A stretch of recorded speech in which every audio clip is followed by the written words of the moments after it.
Consider this your only warning. Today we're exploring the pioneers of negligence, men who turned industrial poison into a business model. If you have a sensitive stomach or an unearned trust in corporate ethics, this isn't for you. Discretion is advised. Don't say I didn't warn you. Now, let's find the bodies. Capitalism doesn't just repeat its mistakes, it remixes them. We like to tell ourselves we've outrun the era of buyer beware, but the shadow of a Victorian graveyard is surprisingly long. Let's go back to 1858, Bradford, England. A candy maker named Joseph Neal decides to shave a few pennies off his overhead by cutting his sugar with daff, essentially industrial-grade plaster of Paris. It's a classic hustle until a sleepy pharmacist's assistant hands him 12 pounds of arsenic trioxide instead of the plaster. By the time the peppermint dust settled, 20 people were dead and 200 more were praying for the end. It wasn't just a massacre, it was a masterclass in lethal corner cutting. We look back at those Victorian pioneers and scoff. We have the FDA, we have the labels, we have the gold standard of food safety, but history has a way of finding a new wrapper for the same old poison. Welcome to the golden ticket to the ER.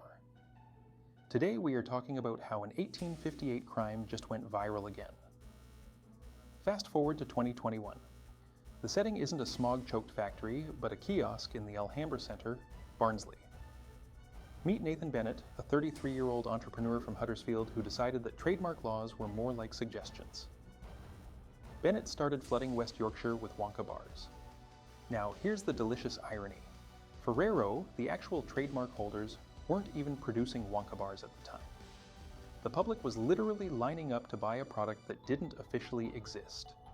It was a phantom brand, sold by a man who had already been warned by authorities 6 separate times to stop. But Bennett wasn't just a copyright infringer, he was a modern-day alchemist. When public analyst Dr. Duncan Campbell got his hands on these bars, the Victorian parallels started screaming. The labels were printed on home inkjet printers. No manufacturer names, no batch codes, no durability dates. It was daft for the digital age. Testing revealed high levels of undeclared hazelnut protein. To a healthy consumer, it's a snack. To an allergy sufferer, it's a one-way trip to bronchoconstriction, a fancy medical term for your throat slamming shut. Bennett had turned a childhood fantasy into a game of biological weapon. Dr. Campbell found levels high enough to trigger bronchoconstriction in 10% of sufferers. Bennett had been warned by authorities 6 times. 6. He kept selling. Because in the world of counterfeit candy, a 7,200-pound fine is just the cost of doing business. By June 2022, the infection had reached London's Oxford Street. The world-famous shopping district became a front for American-style candy shops that were essentially laundromats for unregulated sugar. In a single afternoon raid, Westminster City Council seized 22,000 pounds worth of fake Wonka bars. These weren't coming from a whimsical factory with singing Oompa Loompas. They were being rewrapped in unregistered garages and back-alley industrial units. The strategy was simple. Take a cheap, generic chocolate bar from a German discount retailer, wrap it in a nostalgic lie, and sell it for a 500% markup. While these vendors were evading nearly £8 million in business rates, they were offloading chocolate containing industrial contaminants and unlabeled allergens to tourists who thought they were buying a piece of movie magic. The UK Food Standards Agency, led by Tina Potter, had to issue a nationwide urgent warning just before Easter 2022. Imagine that. In the 21st century, the government had to tell parents that the golden ticket might actually be a liability waiver for their child's life. Here is where the serial killer's investigation gets uncomfortable. In 1858, Joseph Neal could blame a sleepy assistant. He could claim ignorance.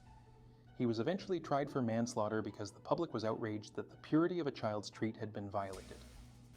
But in 2021, we've institutionalized the risk. We buy treats from unverified vendors on social media or mystery shops because we've been conditioned to chase the deal over the details. We've traded the idiot assistant for a shadowy global supply chain. When the industrial mistake happens today, when the lad levels are too high or the secret ingredient is a chemical solvent used to clean the machinery, there is no single pharmacist to arrest. There is just a deleted Instagram storefront and a hospital bill. Nathan Bennett eventually got hit with a 7,200-pound fine and some legal costs. In the eyes of the law, he was a nuisance. In the eyes of history, he's just the latest architect in a long lineage of people willing to bet your life against their profit margin. History doesn't repeat itself, but it certainly likes to use the same recipe. Whether it's 12 pounds of arsenic trioxide in a peppermint humbug or a hidden allergen in a counterfeit Wonka bar, the motive is identical. Joseph Neal and Nathan Bennett are separated by 160 years, but they are neighbors in the same dark corner of the marketplace.